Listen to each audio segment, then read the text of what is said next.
Село Константиново, община Каменово в Бургаска област, остана без домашни птици.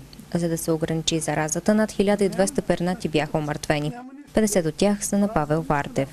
Казаха, че има грип и вчера дойдаха и какво може да направим? Чакаме обещетения. Обещаха да дадат пари и до един месец казали, месец и нещо няма право да купуваме грип. Загива нашето земеделие и животновъдство. Гледайте какво става.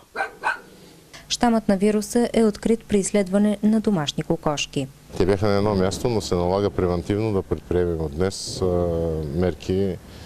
Действително превенция, малко драконовско да ви звучи. Това е вторично огнище, което ние сме длъжни да унищожим всички животни в селото. Селото се намира в района на езерото Мандра. Най-вероятно причината за разпространението на птичия грип е браконьерски лов на диви патици в близките водоеми. Едно момче тук стреляло по патки.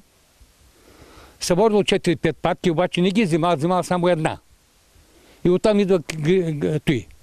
Извършва се пълна дезинфекция в района, описват се птиците. Броят се описват трите имена на хората и генетата и вече за обезщетение, което решат. Въведена е 3-километрова предпазна зона около огнището и 10-километрова наблюдавана зона.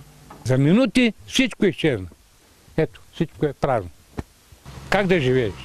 Сега ще ходим с таксита, с средство да отиваме за яйца. От Агенцията по храните съветват собствениците на птици да наблюдават здравословното им състояние.